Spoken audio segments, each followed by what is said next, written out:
Mirëmbrëma dhe faleminderit që jeni këtu. Sot fillojmë dhe një takim të përjavshëm, të cilin e kemi bërë pothuajse rutinë këto kohët e fundit, për shkak edhe të fushatës elektorale edhe të zgjedhjeve. Partitë e mëdha sigurisht kanë më shumë hapësirë në media, kanë më shumë hapësirë publik, kanë financat, i kanë të gjitha, ndërsa ne partitë e reja jemi në fakt që të gjitha partitë e reja që janë në garë janë me zero financim. Kështu që për këtë arsye ne na duhet me komuniku me ju në mënyrë të drejtë për drejtë. Nëse për të tjerët është edhe më e lehtë, për mua është më e vështira nga të gjitha, sepse nuk di arsyen sepse, por kanë shumë frikë nga mua dhe shoh që mundohen që të më anashkalojnë në për sondazhe, në për biseda e tjerë, dhe e di që kjo është e gjitha e qëllimshme, sepse e kam thënë dhe herë tjetër, politika në 80% është bashk, ato bën rolin pozitës, opozitës, politikës re, kush dizvendçoj, me kë do bashkëpunojnë e tjerë, dhe me mua e kanë pak që të vështirë të bëhen pjesë e kompromiseve të tyre, dhe për këtë arsye, duke qenë se nuk më shantazhojnë, nuk më kontrollojnë, më mbajnë pak larg dhe e di këtë gjë, prandaj dhe publiku duhet ta kuptoj që e gjithë kjo luftë që bëhet kundra meje nuk është një luftë që bëhet kundër meje si person, por është një luftë që bëhet kundër asaj që unë përfaqësoj si ide, si individ, dhe për fakti se me mua këto të politikës vjetër nuk mund të bëjnë absolutisht asnjë lloj kompromisi, shantazhi, marrëveshje e tjerë, se unë jam në anën e njerëzve dhe gjithmonë kam qenë dhe do të jem. Kështu që në këtë rast kërkoj mirëkuptimin edhe të njerëzve, por edhe të diasporës që është duke votuar në këto momente, që të bëj shumë kujdes, sepse Shqipëria ju nuk jetoni këtu dhe unë që po udhëtoj në për tërë Shqipëri, nuk është ajo që ju shikoni. Realisht unë do të thoja një citim, kur qeveria ka frikë nga populli, atër kemi bëj me demokraci. Ndërsa kur populli ka frikë nga qeveria, atër jemi në paradhomën e një diktature. Dhe aktualisht populli në Shqipëri ka frikë qeverin jashtë mase. Po thuaj se të gjitha partitë e reja, por edhe partitë e tjera, e kanë shumë të opozitës, e kanë shumë të vështirë që të komunikojnë direkt me qytetarët, sepse qytetarët janë kaq friksuar sa thonë që ne kena frikë, bëjmë dhe një like në Facebook, sepse kryetari i bashkisë ka vënë një staf që na kontrollon edhe për like-et. Nuk marrim dot pjesë në për aktivitetet tuaja, edhe pse duam të votojmë për arsye sepse na shikojnë dhe na heqin nga puna dhe na persekutojnë. Deri kur ne shqiptarët do persekutojmë njëri tjetrin. Kjo që bëjnë partitë për vota është e turpshme. Por dhe nga ana tjetër, edhe fakti që këto individ pranojnë kërcënime të tilla tregojnë që nuk kanë respekt për veten. Të gjitha ata cilët janë të punësuar brenda orarit shtetëror 8-4 dhe nuk kanë të drejtë që brenda këtij orari zyrtar të merren me asgjë tjetër përveç se me punën që ato kanë. Por pas orarit zyrtar, individi ka një jetë private të lirë dhe që mund të bëjë çfarë të dojë me to. Jo vetëm qytetarët e lirë, por edhe ata që janë pjesë e administratës publike kanë një jetë private. Pra ti nuk mund t'ja dhunosh dot. Janë vetëm kategoritë sakturat përcaktuara me ligj, siç janë shërbimet sekrete, informative, prokuroria, gjyqësori, të cilët e kanë jetën private disi të limituar. Por njerëzit e tjerë janë të lirë edhe të shfaqin gjithashtu preferencat politike, t'japi mendime. Është e drejta e tij të votoj për këtë doj dhe më vjen shumë keq që Shqipëria është kthyer më keq se në diktaturë. Në diktaturë unë mbaj mend që ka pas dhe njerëz që nuk shkonin të votonin dhe i merrnin me të mirë që të shkonin të votonin.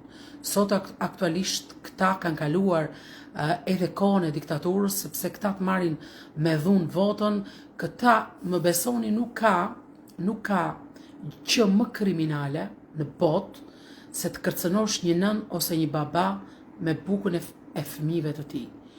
Dhe këtë kur e bën një shqiptar toleranca për këtu është zero, kjo është e turpshme, jo vetëm është e turpshme, është kriminale mbi të gjitha. Sepse në momenti që ti kërcënon një nën ose një baba që nëse s'voton mua, ose nëse i bën like dikujt Facebook, ose nëse merr pjesë në aktivitetet e forcave të tjera politike, ku ju të gjithë duhet merrni pjesë për aktivitetet e forcave politike. Të gjithë, nuk ka rëndësi për kë votoni. Por kushdo të vi ju, duhet i kërkoni kush programi juaj, çfarë do bëni ju, ti bëni pyetje, kjo është qytetari, kjo është demokraci. Jo, po unë po shkoj tek ai, unë do mos shkoj tek ky dhe unë po shkova tek ai, nuk më lë ky. Pra, Edi Rama dhe Partia Socialiste e kanë pasi që këtë radit nga komunizmi këtë gjë, por e kanë çuar në faza edhe më ekstreme se epoka komuniste, kontrollin ndaj qytetarit, presionin për arsye politike. Pra, mund të themi me plot bindje që në Shqipëri përndiqesh politikisht. Pra, nuk mund të themi dhe pas 35 vjetësh që në vend nuk ka përndjekje politike. Ju nuk e kuptoni, sepse ne që merrem me fushatën dhe takojmë njerëzit e ndjejmë se na i thon njerëzit këto gjëra, dhe sinqerisht kjo më ka asun vetë nuk e kam ditur që situata në vend që nga kaq keq, sepse unë duke u marrë me botën akademike, duke u marrë me librin, me kompjuterin, me atë arkivin, me gjërat e mia, nuk e kam njohur kaq në detaj realitetin. Dhe që të njohësh realitetin, kjo dashka me dalë në terren, me parë se çfarë bëhet, sinqerisht jam e shokuar dhe më vjen keq që shqiptarët janë në një paradhon diktature të ngritur, dhe kjo për këtë për mua ka faj edhe opozita, sepse është opozita që në parlament i jep votat Edi Ramës të bëj ndryshime kushtetuese, të bëj kodin zgjedhor si të doj qefi të dyve, dhe të dyja palët thjesht arrin dhe bëjnë marrëveshje me të cilat ndajnë dhe mbajnë pushtetin, dhe ata që mendojnë se këta dy janë veç, janë shumë naiv, çdo vot për Berishën është vot për Ramën, çdo vot për Ramën është vot për Berishën, të dy palët janë bashkë. Madje unë po them që 80% e klasës politike është bashkë. Jo vetëm këta dy, janë dhe të tjerë bashkë me këta. Janë si janë 20% e klasës politike jashtë bandës. 80% janë brenda bandës, që ka 35 vjet që mbanë Shqipëri, sepse këto të bandës vjetër, këto duan që të kenë kontroll dhe opozitën e re që do krijohet, dhe për këtë arsye një opozitë e re ku Elena Kocaqi ka mbështetje dhe është e pavarur dhe nuk e shet Shqipërinë, nuk është e mirë për këto.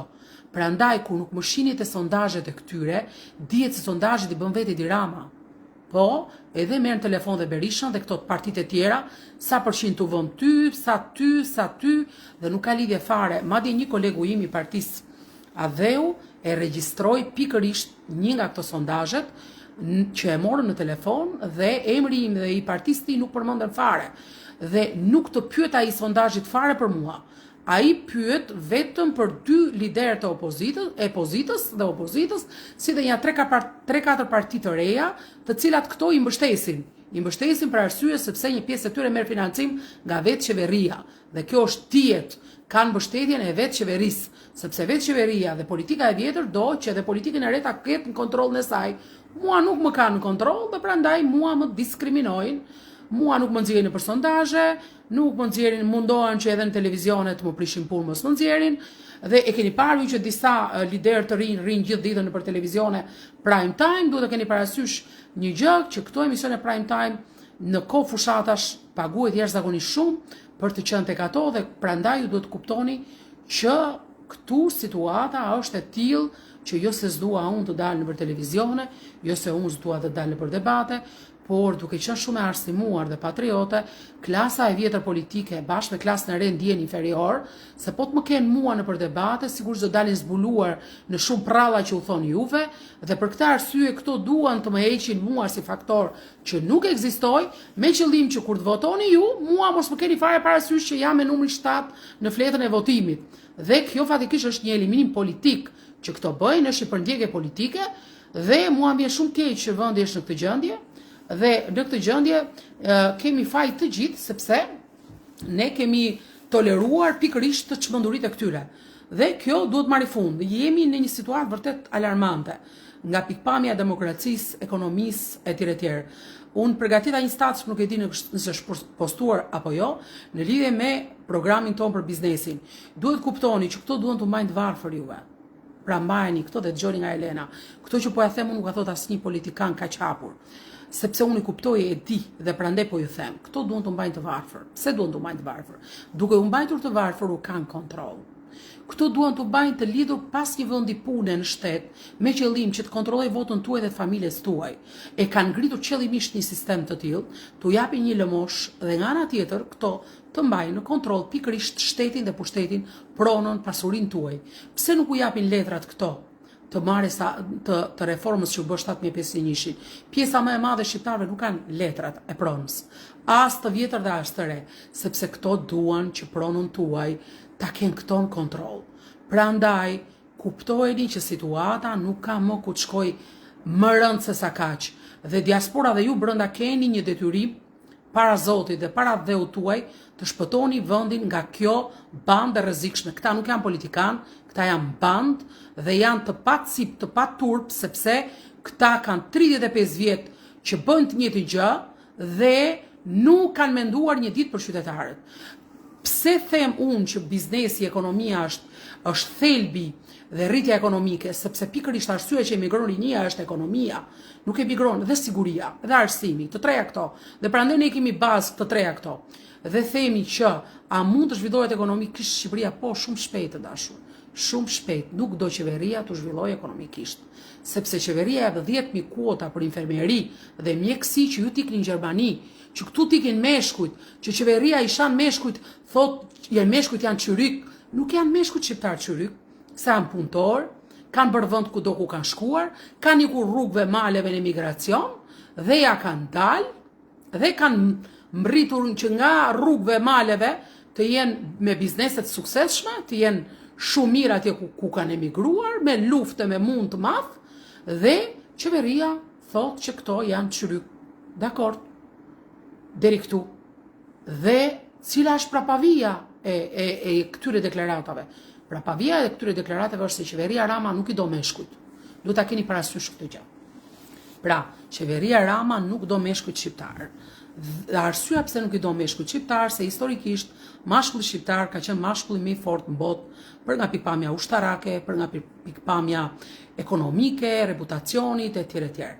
Dhe çfarë do ky? Ky do që këta meshkuj që janë fuqishëm të ikin emigracion, të mushin burgjet, të jenë pa dinjitet këtu ku janë, të detyrohen të ikin, mos të kenë ekonomi, mos të jenë të aftë kryejnë familje, dhe këtu ta gëzoj vendin ky me ato gra që i rrin nga mrapa, dhe mundësisht nëse i duen punëtor, s'ka gjë se ja bie Meloni, ja bie Anglia, ja bie Holanda, dhe ne kalojmë pasandaj shumë shpejt, nëse merr dhe një mandat ky Rama, unë nuk di se ç'do bëhet me sigurinë kombëtare të Shqipërisë.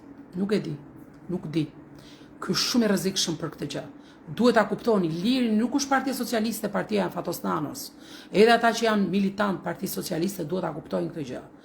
Kuptojeni, Partia Socialiste është marrë peng nga një band që hyri te Partia Socialiste në 2006. Dhe nga 2006 e këtej, Partia Socialiste për 19-20 vjet kontrollohet nga një grupim që është gjithashtu në bashkëpunim me një grupim të rrezikshëm ndërkombëtar. Dhe më besoni, edhe mediat janë kontroll të tyre, edhe ekonomia dhe biznesi, dhe këto kanë vënë nën hudut dhe nën kontroll gjithë popullsinë.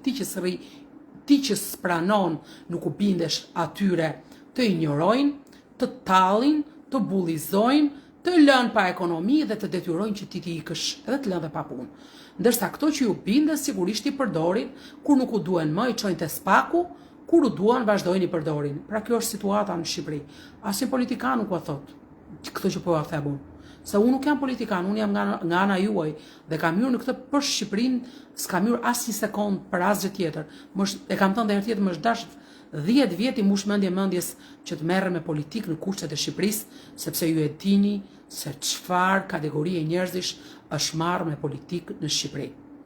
Kategori ordinere e cila nuk vije të ruaj stallën me lop dhe jo të merret të mund të qeverisi vendin. Dhe pse thash dhe pse them ekonomia? Sepse unë e kam thënë dhe programi, duhet kuptoni, ne e ezaurojmë me pikat kryesore. Unë duke qenë profesore qeverisjes, e njoh mirë gjithë fushën, ekonominë dhe tëra. Dhe po të them, biznesi, ekonomia është i pari dhe duhet vetëm 4 hapa për të ngritur ekonominë.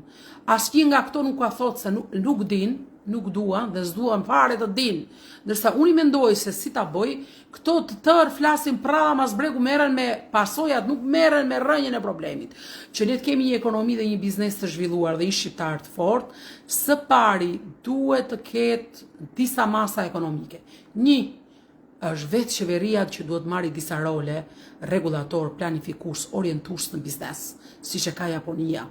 Lejeni prradh me mbret të disave që u thonë, jo po letë së felës së pasej ikën në sheku 18, nuk lihet ekonomia se është makroekonomi.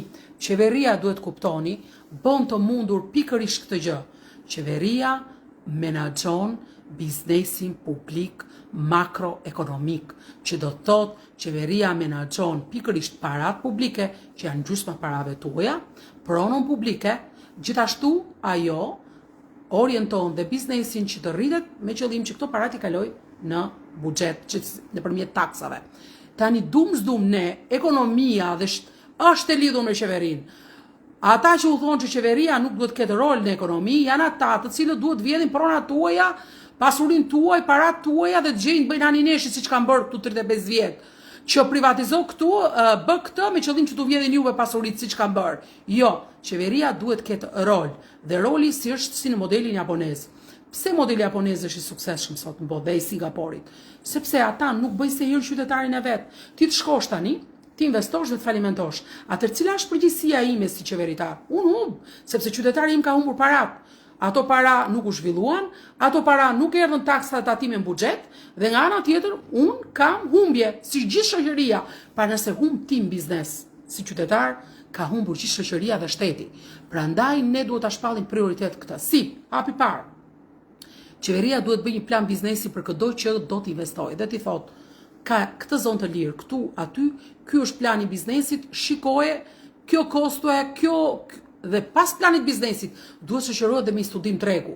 Nëse ti s'ke studim tregu, ku do shesh atë që po prodhon, ne flasim kot. Flasim kot, sepse në Shqipëri bëhen biznese pa par tregun. Nuk mund të prodhosh pa gjetur tregun. Tregu gjendet i pari, pastaj gjendet bëhet plani biznesit dhe investimi. Pra të dy këto. E treta, çfarë duhet kemi parasysh? Në qoftë se ti si biznesmen ke një pjesë parave, por nuk ke pjesën tjetër, atëherë është qeveria ajo e cila do të mundsojë nëpërmjet një banke e cila do të jetë shtetërore dhe jo private, sepse privatet juve u marrin para edhe u vend nesër për faliment, u marrin shtëpinë, se shteti është më human, se shteti është anën, duhet jetë anën tuaj, dhe jo të marrin shtëpinë juve. Dhe për këtë arsye shteti duhet i japë një kredi për biznesin në bujqësi, në shërbim dhe në industri, me fitimin zero. Pse zero? Vetëm inflacioni. Sepse qëllimi im si biznes, si qëllimi im si qeveri nesër, duhet jetë që t'u ngrem ju ekonomikisht, se nëse nuk ngrem ju ekonomikisht, ka rënë shteti. Dakord? Atëherë, prandaj dhe shteti duhet bëj dhe kreditimin e këtij biznesi, pra pasi ka bërë planifikimin, gjetjen e tregut edhe marrëveshje ndërkombëtare për shitjen e produktit, të bëj dhe një kreditim i interesat zero, dhe gjithashtu në zonat cilat janë shpopulluar, që janë fshatrat kanë ikur në emigracion etj, duhet me patjetër të shpallen disa zona të lira ekonomike për investim me taksa zero, dhe kështu ai qytetari shqiptar që do të vinë nga jashtë, do të investojë në Shqipëri, duhet ta ketë investimin 100% sigurt. Pra nëse ti futesh për një investim, ti futesh për të fituar, dhe fitimin tënd duhet jetë qeveria ta garantoj. Nëse qeveria bën se hir kur ti humb, normal do ikësh prapë në emigracion, se ti nuk ke asnjë mbështetje këtu. Ty nuk të mbështet askush me të ndihmu, është tregu i egër ndërkombëtar i biznesit. Dhe vetëm profesionistët mund ta çajnë, marrin vetëm shembullin e bujqësisë. Bujqësia në Shqipëri prodhon. I vetmi problem që bujqit thon, lëre çfarë thon këta subvencioni etj, këto janë dytësore. Është pikërisht tregu. Nuk ka treg, pra u thash atë që është baza. Tregu është më i rëndësishëm edhe se vetë prodhimi. Ti mund të prodhosh, por pas patë treg kalbet, nuk ta merr njëri. Atëherë ti bujku duhet i bësh marrëveshje ndërkombëtare në tërë Evropën. Këtu aty për të gjithë produktet, me qëllim që ai të çojë direkt atje. Çka ka ndodhur? Partia në pushtet ka shpikur disa pika grumullimi dhe që pikat e grumullimit duhen, po këto kontrollohen nga eksponent Partisë Socialiste, të cilët i xhvasin këto bizneset e fermerëve, të serave, sepse u marrin me u marrin me 300 lek, 400 lek domatën dhe shesin në Tiranë me 1500-2000. Dhe fshatari në këtë rast sigurisht që nuk ka atë fitim dhe prandaj ne duhet që fitimi të jetë pikërisht tek ai që prodhon. Dhe të jetë fitimi tek ai që prodhon, pas sigurisht që tregtia do bëj punën e vet, duhet edhe shteti të marrë disa detyra përsipër. Pra ne kemi një qeveri pa përgjegjshme deri tani, një qeveri që nuk interesohet fare për interesat e qytetarëve, sepse duam në zhvillim ekonomik, nuk ka, po s'pati zhvillim ekonomik vendi, nuk vjen rinia. Po s'pati zhvillim ekonomik, nuk ka taksa në buxhetin e shtetit, nuk rriten pensionet, nuk rriten as fondet për shëndetësinë, as për arsimin. Kur u thot dikush që unë do rris këtë, si do t'i rrisësh më vlla? Cili është plani yt i biznesit? Sepse ti duhet japësh një plan ekonomik për Shqipërinë. Dhe plan ekonomik në kushtet e Shqipërisë është ky që ju thash që aplikon pikërisht në një formë pak a shumë Japonia që e ndihmon biznesin. Është ajo që orienton 15 firmat e mëdha që marrin shtetin pikërisht në tregun botëror. Ne nuk e kemi këtë gjë, nuk e bën. Qeveria jonë s'do të di fare, qeveria jonë ç'a bën. Mbledh taksat e fukarëve të Shqipërisë me atë buxhet fukara që kemi ne, se ne fukarënjtë të Shqipërisë jemi aty që pagojmë taksa, të tjerë s'pagojmë këtu, dhe ato merrin 2 miliardë euro prapë taksave tona që në mund t'ja kthej neve që japim, u jep këtyre 4-5 bozëve të Shqipërisë. 4-5 bosë të Shqipërisë nuk janë për të pasur se janë zotët, janë për të pasur se marrin taksat tuaja. Prandaj edhe ato që ju paguani nuk i merrni. Llogarit domethënë që këto nuk kanë ngrit një biznes konkurrues, një biznes që të jetë për qytetarët. Një shqiptar i fortë ekonomikisht është një Shqipëri e fortë. Nuk ka Shqipëri të fortë pa qenë ju ekonomikisht fort. Pik, kjo është e gjithë filozofia e ekonomike. Sepse aty pastaj dalin edhe fondet për të ngritur pensionet, arsimi, shëndetësinë e tjerë. Po pra, luleshtry dhe firit kalpe, ndërsa këto thot eksportojnë poshtë vërtet. Po, më tha dikush që eksportet e Shqipërisë kanë tarif zero me vende, domethënë këto e kanë shumë më të lehtë këto vende fqinj të sjellin produkte këtu brenda se sa të çojmë ne jashtë tek ato. Pra këto kanë bërë ca marrëveshje vasaliteti, marrëveshje të cilat janë në dëm të fermerëve shqiptar, ne do ta bëjmë me proteksion doganor. Nuk do ta lejojmë pra sepse gjithë Evropa bën proteksion doganor në lidhje me bujqësinë. Ju lutem shpërndani pak live-in sepse duke qenë këtu e kam pak të vështirë ta bëj këtë gjë. Dhe këto janë gjëra të rëndësishme dhe të cilat ju nuk i dëgjoni në për live-et e politikanëve të tjerë. Live-et e politikanëve të tjerë ju do dëgjoni sa vota un jam trim, un jam kështu, un deputet do dal patjetër, un bëj kaq vota në filan vend, un i kam hidhu përpjet ti, mos ma merr dot se un jam kështu, do nuk keni se niveli i atyre që bëjnë politikë është i tillë. Është nivel ordiner shumicës tyre. Kështu që për këtë arsye ju nuk keni ku dëgjoni këtë çapo u them unë. Dhe është të mirën edhe qytetarëve të edukohen, se seriozisht propaganda që bëhet në rrjet, por edhe në media, edhe është helmuse, jashtëzakonshme, mashtruese, manipuluese, e gjitha, vetëm që këto qëllim kanë, vetëm të fitojnë, s'kan këto qëllim fare të merren me hallet e njerëzve. Fare absolutisht. Ne jemi këtu për të shtuar Shqipërinë. Unë për arsye tjetër nuk vija fare me në politikë sepse jam më mirë te puna ime dhe rehat kam qenë gjithmonë. Kështu që kuptojeni se sa e vështirë është aktualisht në Shqipëri situata qoftë për ekonominë. Ti nuk bën dot biznes në Shqipëri, nëse ti je i Zoti, sepse biznes bën të fortë në Shqipëri. Ti nuk merr dot pronësi sepse pronësin me letra e marrin të fortë në Shqipëri, se paguajnë rrushfet në dorë etj etj. Ti nuk futesh dot politik në Shqipëri, se tregu politik e sundon një grup gati mafioz prej 35 vjetësh dhe ti si i ri o do t'jesh në kontroll të tyre ose ti nëse nuk je në kontroll të tyre, ato nuk të nxjerrin as në sondazhe, as në TV, të injorojnë, nuk të konsiderojnë, prandaj populli duhet të jetë shumë i zgjuar. Kush injorohet këtu në këtë rast ka një qëllim dhe një prapavi të frikshme politike, sepse këto njerëzit kanë frikë nga njerëzit me integritet, se mu nuk ka ku më kapi, se mu nuk më shantazhon dot, sepse një gjithë jetën time nuk kam pas të bëj as me agjenturat huaja si shkan këto, as kam marrë para nga fondacionet huaja dhe OJF të huaja që të më mbajnë kontroll, as kam marrë absolutisht asnjë gjë nga askush, nuk kam asnjë si kam rënë as kujt në qaf, nuk kam asnjë çështje penale, as tutje, as tu, sepse nuk i bie njerëzve në qaf, shoh punën time, dhe duke qenë e tillë, normal që këto s'kan ku të kapin, të shantazhojnë, të bëjnë, dhe kaq gjejnë mënyra të tjera për të anashkaluar me qëllim që këto të zaptojnë gjithë tregun politik. Pra kuptojeni, tregu politik është monopol, tregu ekonomik është monopol në Shqipëri, pra ju nuk bëni dot absolutisht asnjë konkurrencë pa qenë pjesë e këtyre të mëdhenjve. Këto të mëdhenjt këto nuk e kanë fituar se janë të zotët, e kanë fituar nëpërmjet politikës dhe po të mos ishte politika në mes, të mëdhenj nuk do të ishin të mëdhenj. Prandaj këtu ka shumë duhet me patjetër të bësh i veting politik, po e bën spaku deri diku nëpërmjet pronës që këta kanë edhe veprimeve që kriminale që kanë bërë gjithë këto vite që kanë qeverisur, por duhet edhe një veting në ekonomi, ku i kanë gjetur disa njerëz që janë pasuruar në mënyrë ekstreme, dhe pse këto kontrata publike pa drejta janë marrë nga paratë e fukarenjve të Shqipërisë dhe u janë dhënë bosave që sot janë pasuruar vetëm nëpërmjet fondeve publike. Të gjithë njerëzit e pasur në Shqipëri nuk janë pasuruar në rrugë të tjera përveç se marrjes fondeve publike që janë taksat tuaja. Dakor? Mirë që paguni taksa, po dhe ato nuk u kthen mbrapsh. Pra kjo është pak a shumë situata dhe do ta shikoni që tani situata do të bëhet dhe më agresive. Të gjitha këto do fillojnë të shpifin, shantazhojnë njëra tjetrën e tjerë, se kështu kanë bërë gjithmonë.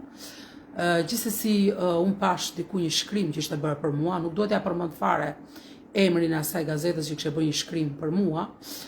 Jo gazeta, për mua nuk është faj gazeta, po ishin pyetur dy persona, një grua dhe ajo zonja kishte folur në mënyrë perfekte, siç është e vërteta, dhe një nga këta që financohet nga këto fondacionet e huaja, por dhe vetë gazeta financohesh nga ajo, me qëllim që të më nxjerrni mua sikur unë isha nacionaliste, isha kështu, nuk isha për ishta nacionalistët në Shqipëri nuk votohen, populli nuk i do, edhe nuk kanë sukses, janë kot, por në fakt unë nuk kam përdorur ndonjë kartë nacionaliste, por unë kam përdorur kartën e qytetarisë dhe të mbrojtjes interesave të qytetarëve.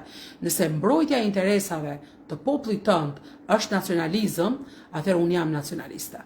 Nëse këto e quajnë kështu, po, jam deri në ekstrem, sepse detyra e çdo politikani është me mbrojtë qytetarët e vet, për këtë paguhet edhe për këtë është. Këto se kanë kuptuar ende këtë gjë, dhe vjen keq në njërë që se kuptojnë dhe këto që bëjnë si të mëndshëm, sepse personi që e bënte këto e mante veten se ku ishte, të pakun janë profesore me titull e ishte doktor, siç me çapash, dhe më bëri shumë përshtypje, por nuk du me i dhënë publicitet, sepse në momentin që unë them emrat e tyre, nga goja ime ju bëj terë, kështu që nuk unë zgjedh të injoroj ata të cilët nuk kanë fare atë nivel me të cilin unë jam duke folur, ose e bëjnë këto për qëllime të cilat janë kundra interesave të Shqipërisë. Faleminderit dhe gjithashtu dua të them edhe diçka. Ju që keni qenë mbështetësit e mi, që keni qenë gjithmonë, ju lutem, të jeni aktiv në rrjet, sepse bëhet një propagandë e jashtëzakonshme. Unë nuk kam mundësi të mbroj veten në këtë propagandë.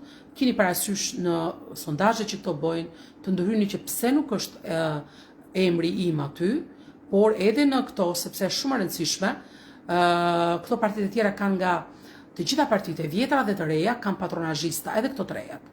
Kanë 200, 300, 400, 500 adresa falso në rrjet dhe bëjnë namin, të keni parasysh këtë gjë, ndërsa unë nuk kam futur, unë te kjo organizim, nuk kemi futur njerëz të tillë që të bëjmë komende në rrjet. Mua gjithmonë kanë mbrojtur qytetarët në rrjet apo për çdo gjë, sepse kanë pasur marrëdhënie shumë korrekte me qytetarët shqiptar.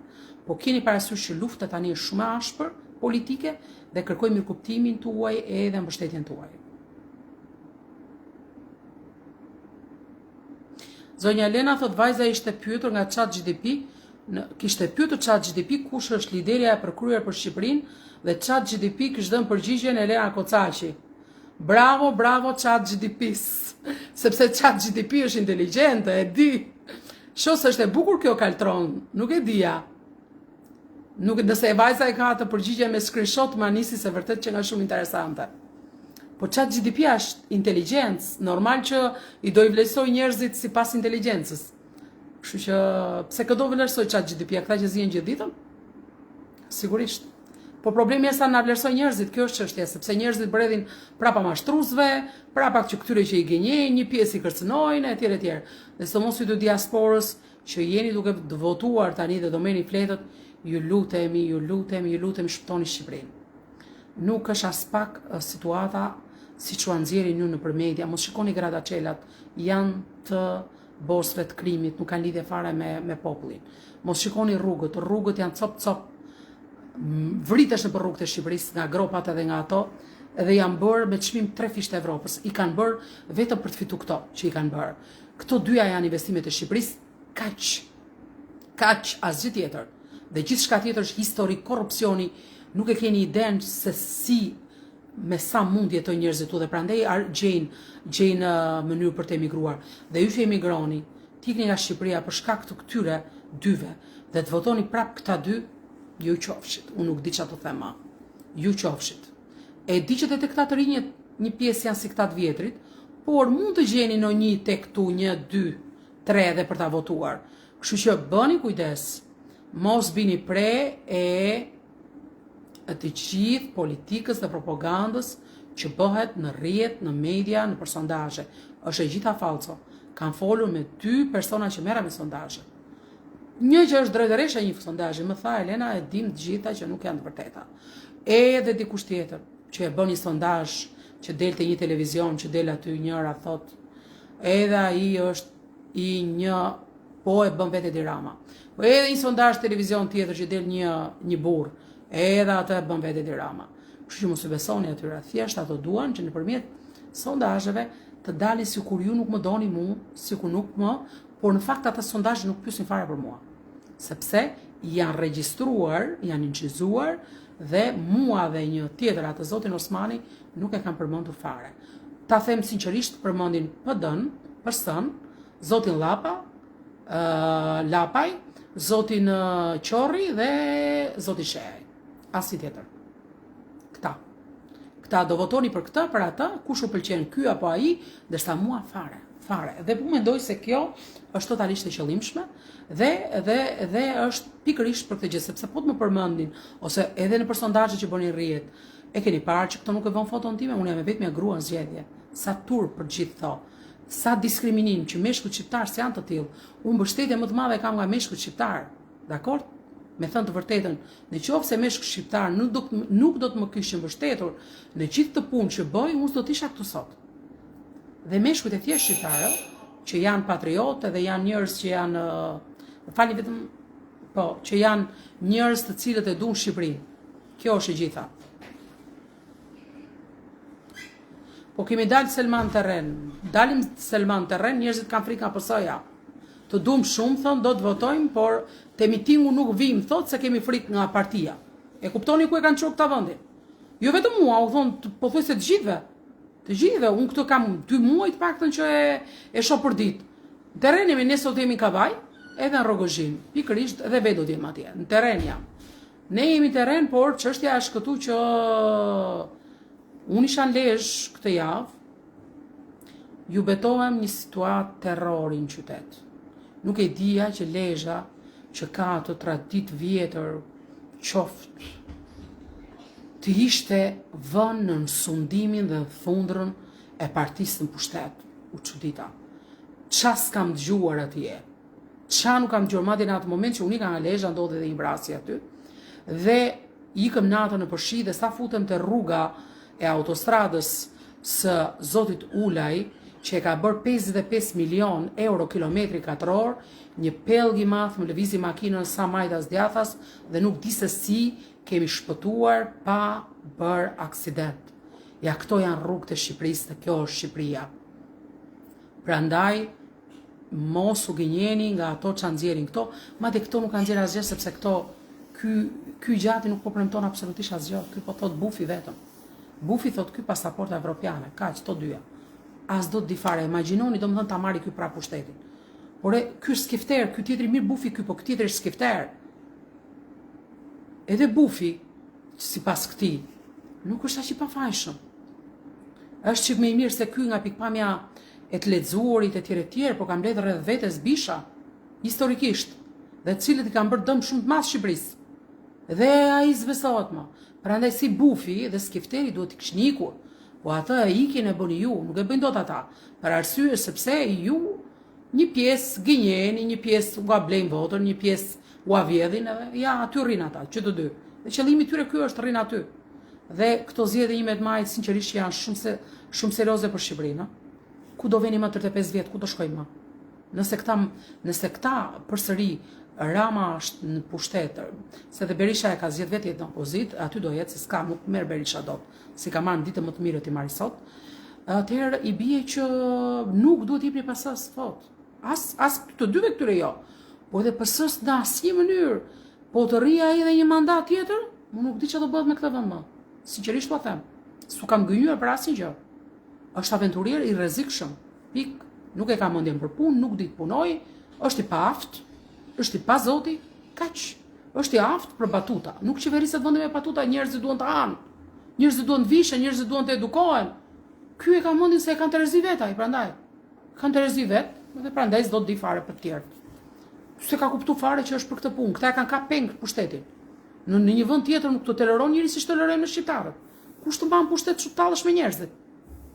Tani ju e dini, bëni si doni, po mua nuk më duket fare, unë nga terreni që jam, situata është dramatike.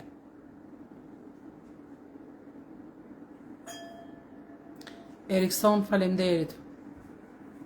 Faleminderit gjithëve djema dhe unë mbaj shpresë te diaspora, sepse do ta keni parasysh këtë gjë që nga mua nuk u gjen e keqe kurr.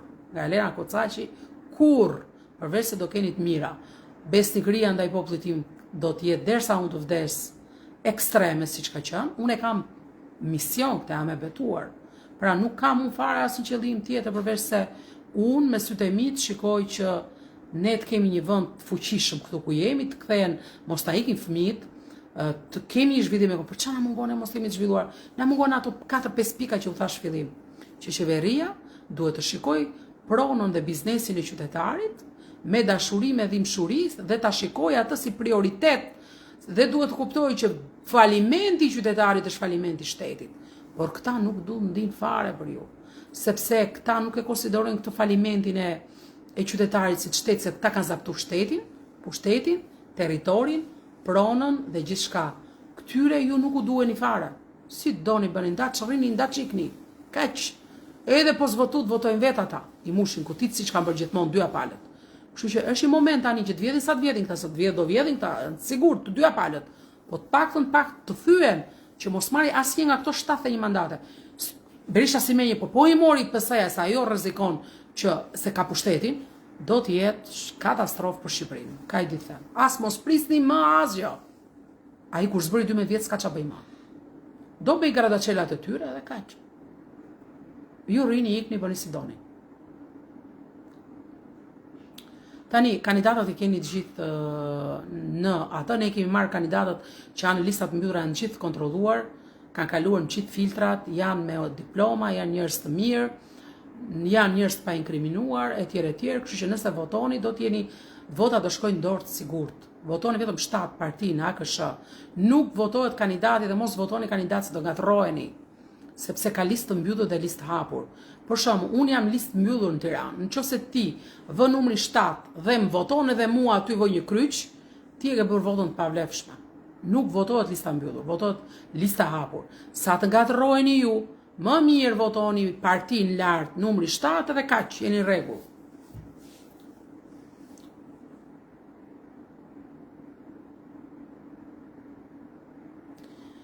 Kështu që nuk dua t'u bëj pesimist, por unë po i them gjithmonë të vërtetën. Nuk e kam fare problem për i vetën time, sepse tek e fundit unë e kam një jetë që e kam vënë me punë, kam tërë jetën që punoj, kam tërë jetën që punoj dhe ditë diel, kam 25 vjetë që punoj 13 orë, 15 orë në ditë, dhe nuk e kam problem fare për të punuar, kjo është, unë kështu jam, s'kam parë ndonjëherë gjëra të tilla, të shkoj unë për qendra estetike siç mund të bëj gratë e tjera. Dhe bëj mirë që bëjnë, shumë mirë bëjnë se të pak nuk kanë kryer kushte të tjera, po unë nuk kam kohë për këtë. Dhe jam marrë gjithmonë me shumë punë dhe mundim për të arritur këtu ku jam. Tani gjithë këtë mundim timin shfrytëzojeni, të vjen mirë Shqipërisë kaq. Arben Beno plane për të mbrojtur votën nuk e bëjnë njerëzit, sepse njerëzit nuk marrin, nuk janë polici. Por ata dy palët kanë rënë dakord që komisionerët i kanë ata, parat për zgjedhje i ndajnë ata dy, të gjitha i kanë ata, ne s'kemi asgjë, mediat i kanë ata, por ne do kemi vëzhgusët, kaq. Vëzhgusët i kanë gjithë partitë e reja. Ato do të numërohen përpara, por nuk e kuptoni, nuk bëhet, mund të bëhet dhe mund mos bëhet manipulimi në numërim. Edhe bëhet, e kupton se këto e kanë bërë dhe herë të tjera. Manipulimi bëhet paraprakisht, më kuptoni? Pse i mbledhin disa kartat e njerëzve? Që duan kartat e njerëzve ti mbledhësh? Pra u marrin fizikisht kartën, cili është qëllimi? Që u kapën një dy. Po a dini sa thon njerëzit masivisht? Pse? Që ai e di se s'ka besim që ti të shkosh votosh, të merr kartën, të jep pagesën dhe e di që ti nuk do shkosh për të votuar për atë, se e di që ti voton kundër. A e dëgjoj Ramon çfarë tha? Ju që do votoni për mua, tha, dilni të votoni. Ndërsa ju që nuk do votoni për mua, mos dilni fare për të votuar. Përkundrazi, nëse ju doni ta hiqni atë nga pushteti, duhet të dilni masivisht për të votuar. Se çfarë bën ai? Ai njerëz dhe vetë do t'i dalin për të votuar, dakord? Nëse s'dilni ju që doni ta hiqni, ai në rregull është. Ja, thot ndun njerëzit. Ai sikur edhe 200.000 njerëz dalin për votim, votojnë për to, në rregull është. Po si në ju? Kështu që prandaj duhet ta kuptoni këtë gjë që nuk është nuk është në të mirën tonë dhe në të mirën e shoqërisë tonë të mos dalin për të votuar. Keni opsione kësaj radhe, keni mundësi. Keni që të ndrroni. Jepni opsionin për të ndrruar politikën, sepse ndryshe ne nuk di pasandaj, unë kaj sa mundësi kam po bëj. Këta mundësit e mia, do ta keni parasysh, jemi me pa mbështetje financiare nga shteti, mediat, gazetarët, një gazetarë janë mirë, një pjesë e madhe e tyre nuk kanë faj, fajin e kanë pronarët e tyre, edhe të gjitha këto, me një situatë terrori në vend, dhe po mundohemi që në gjithë këtë situatë ne të dalim për me shpëtu ju, edhe për me shpëtu Shqipërinë. Dhe duhet ta keni parasysh që Konica ka thënë një llaft të madh. Zot ruaj Shqipërinë nga shqiptarët. Dhe unë po them vetëm këtë, Zot ruaj Shqipërinë nga politikanët të çmendur që ka pasur këto 120 vjet, sepse për karrigen e tyre i vën flakën planetit, e jo Shqipërisë. Dhe fatkeqësisht nuk kena prodhu burra shteti. Fatkeqësisht nuk kemi një burr shteti. Tjetë burr tamam shteti, nuk e di. Kaq të pangopur me pushtet, unë nuk e di. Nuk e di. Të punojnë, le të rrinë aty dhe 20 vjet e 30 vjet. Po kur nuk punon, për çfarë do pushtetin? Po pse kam luksu si popull të rrinë 3-4 milion njerëz se do të rish ti pushtet? Të rrimë në varur, talësh ti me ne të tjerët. Po atë po kaq të pa aftë jemi ne shqiptarë? Pra thritni mendje shqiptar se është moment historik. O ndrojnë këta tani, ose nuk ka ku të vej më. Shqipëria duhet të shkëputet nga tranzicioni urgjentisht. Këtë mund ta bëni vetëm ju. Dhe diaspora duhet të bëj shumë kujdes tani që po voton. Pra mua më keni gjithmonë nga krau juaj. Nuk po a them se unë nuk jam tipi që mburrem. Do të duhet 200 deri në 500 vjet këtij vendi të dalë një Elen tjetër. Mbani Elenën sa e keni. Mbani, shfrytëzoheni, mos e lini kot, përdoreni në të mirë të Shqipërisë. Mos shikoni aventurierët të cilët duan të marrin pushtet për të vjedhur. Unë e du Shqipërinë. Kaq, unë 20 vjet punë jam. Nuk më zhdirë zëri mua atje ku kam punuar. Le të dali si ku një student thot për mua, një gjysmë fjalë se thot. Pse? Sepse ashtu jam rritur dhe jam edukuar, nuk bëj ndryshe. Prandaj ka njerëz të mirë Shqipëria. Mos shikoni se nuk ka. Nuk kanë faj njerëzit, fajin e ka sistemi, sepse gjithë korrupsioni vjen nga koka. Ngriti një sistem të ndershëm, meritokrat, jepi atë që meriton individi, mos e lë të vjedhi, mos e lë të bëj korrupsion. Shifeti se si. Lëre të bëj biznes, nuk do njëri fare të merret me administratën publike. Pikërisht, ai nuk të lë ty të bësh biznes, që ti të jesh i varur tek ai, që të kërkosh punë në administratë publike dhe ma të rrok të më i varur. Jo, ne nuk duam këtë. Ne duam që jeni të pasur. Dhe të pasur ju bëheni duke ngrit bizneset tuaja. Dakord? Do të thoni ju po bota, po pse jam më të bota se ne? Çka kanë bota? Ne kemi burime, bota s'ka. Aq burime sa kemi ne. Marrim ne një vend si Shqipëria që i ka me drur, me gur, me gëlqere, me tëra, dhe një vend në rër në Arabi Saudite që si ka, i importon të gjitha këto. Ti ke këtu, s'ke nevojë fare të importosh. Atëherë pse ata janë më të mëndshëm se ne janë ata që janë të zhvilluar dhe ne s'jemi? Po pra, ja kaq. Çfarë na mungon për mos me qenë të zhvilluar? Çdo shqiptar ka mundësi të grihet ekonomikisht edhe, prandaj qeveria do të jetë aty për ta ndihmuar. Dhe këtë që u thash unë, ky është vetëm i vetmi E vetëmi modeler që u thonë ca shteti mos ndryjnë ekonomi, unë bëj çfarë dua unë, tregu vendos kërkesë ofertë, pralla me mret. Tregun e bëj monopol, ato merren vesh alo me njëra tjetrën, iku, si mos vesh shteti, mos vepër penale bërja monopolit. Shteti duhet ndryhy, edhe shteti nga ana tjetër e thashë edhe më përpara, administron shtetin në makroekonomi. Pra, një kryeministër është makroekonomist në radhë parë, që do të thotë duhet menaxhet ke piktor, në fakt. As kupton nga lidhet gomari fushën e ekonomistët politikës, fatkeqësisht. Dhe duke qenë i tillë, nuk normalisht normal, ai është mirë te fusha vet, po jo te kjo fusha. Dhe duke menaxhuar atë në makroekonomi, ai duhet shikojë gjithë biznesin. Jo vetëm biznesin publik, por edhe biznesin e qytetarëve, se biznesi publik rrjedh nga biznesi i qytetarëve. Pra, financa publike nuk mund të jetë aty pa qenë mirë biznesi privat. Pik, prioritet do të jetë ngritja e një biznesi të ndershëm privat, sepse do të bëjë rritjen ekonomike të Shqipërisë. Dhe nuk jemi neve për taksa si thon këta, jo, njëri thotë do t'i ul fare, njëri thotë do t'i ngre fare, jo. Nuk jemi neve, ne jemi që të paguajmë, të gjithë paguajmë pak. Ma e shteti me ato pak, në rregull jemi ne. Por nëse ju të gjithë jeni të pavarur dhe punoni të puna juaj nuk varin as te mua, as te politika, as një gjë, përkundrazi. Politika ka frikë nga ju. Përkundrazi, ai e ka bërë që ju të keni frikë nga ai. Kjo është. Kaq. Duhet grem qytetar të pavarur dhe të fortë ekonomikisht. Një qytetar i pavarur dhe i fortë ekonomikisht është një qytetar i denj. Pik. Popullit këta e kanë lënë fukarat qëllimisht që të ulin kokën. Pik. Nuk po diskutoj që Shqipëria nuk është e viteve 90. Kjo nuk është për merit të politikanëve, është për meritën tuaj. Keni parasysh, nëse shqiptarët kanë ngrit ndonjë biznes, kanë ngrit shtëpi të mira, kanë bërë prona në këto kushte ku nuk t'japin as letër pronësie, kjo nuk është merita këtyre. Kjo është merita juaj. Keni marrë rrugët e botës, janë mbytur shqiptarët në Otranto, janë vrarë maleve në Greqi, nuk i kanë bërë këto pasuri se ja ka falur kush, përkundrazi. Ti e ke ngritur në emigracion 20 vjet, ky ka vënë fadromën ta ka hedhur poshtë, s'ka dhënë as i kokën leku. Edhe e ke ngritur në emigracion, do t'i japsh 25.000 euro atit qeveritarit të korruptuar të partisë pushtet, ta legalizosh. Edhe pasi e ke legalizuar, nuk të hedh tokën ty ai. Përsëri duhet do lek që të hedhit të bashkoj tokën me truallin. Me truallin me shpinë. Pra çfarë nuk shpikin këta për t'u marrë juve para? Edhe derisa kjo pasuri nuk ka lidhje fare me shtetin, pra tregon që shteti këtu vetëm thjesht ka shfrytzuar gjithçka që keni ju, edhe ku vjen puna nuk u ka bërë absolutisht asnjë lloj ndihme. Dhe prandaj ne e tham që moshat dy, do më thënë, duhet biznesi të ketë këto ndihmë shumë të madhe me një bank, duhet gjithashtu që ne të kemi prioritet gratë, rinin, vajzat për të lindur fëmijë, sepse keni parasysh ju mund të qeshni, por janë fshatrat të cilat djemt janë pa nuse, nuk marrin dot gra. Gocat nuk shkojnë të martohen, nuk duan. Unë të fshatra që janë të asfaltuar, me shtëpi të mira, me biznese, që vajzat nuk duan të shkojnë të martohen. Edhe kjo është një çmenduri, ku do shkosh? Ç'a e dini jetën ju?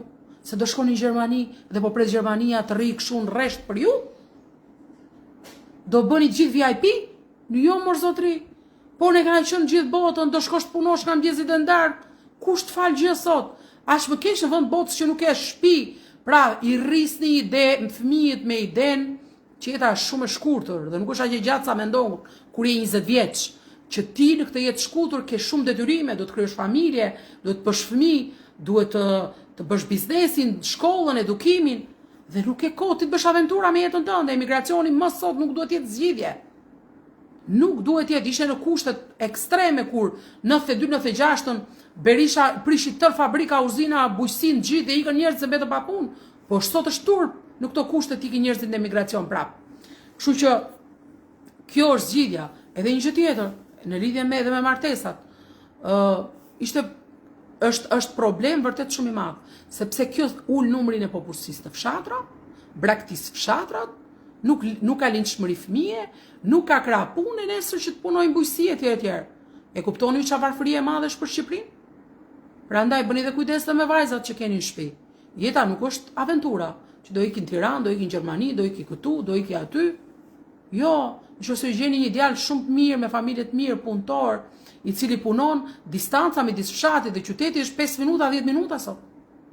5 minuta, 10 minuta. Kaq. Se çfarë është jeta? Se kemi menduar jetën shumë gabim në Shqipëri. 35 vjet nga marr anët më të këqija. Jeta është e tillë që ti duhet koordinosh punën, përgjegjësitë, por dhe të jetosh në një mënyrë të kënaqshme. Nuk është e lehtë, por duhen bërë gjitha këto. Patjetër Bilbil Asani. Bilbil më shkruaj në inbox. Atëherë ne kena bërë ca takime. Sigurisht presim që takimi prontar do të jetë i madh, takimi fier ta bëjmë të madh, në Durrës po gjithashtu. Jemi duke u përgatitur, qytetarët duhet të kuptojnë dhe duhet të kuptoni një gjë. Kushto politikan që vjen, pavarësisht se ju mbase se doni atë, shkoni, lenë që thot i Dirama Saliun, ta kam bet prapa botës, janë në epokën e mesjetës nga mendja. Hiqe Saliun, e Dirama i bën shumë të punë. Shkoni, dëgjoni çfarë do të thotë. I kërkoni llogari, pse se ka bërë këtë, si do ta bëj këtë, është qytetari, kështu do të jenë zgjedhjet, që ju do të merrni pjesë tek të gjithë. Tek të gjithë. Tek mua, tek tjetri. Jo, po më shikon partia mua se ka marrë tek tyja. Absurde. Fshati ka qetësinë, unë nuk kam një cop tok në fshat, se personalisht unë nuk jetoja në Tiranë. Jo. Madje unë aktualisht jam në Durrës. Nuk jetohet në Tiranë.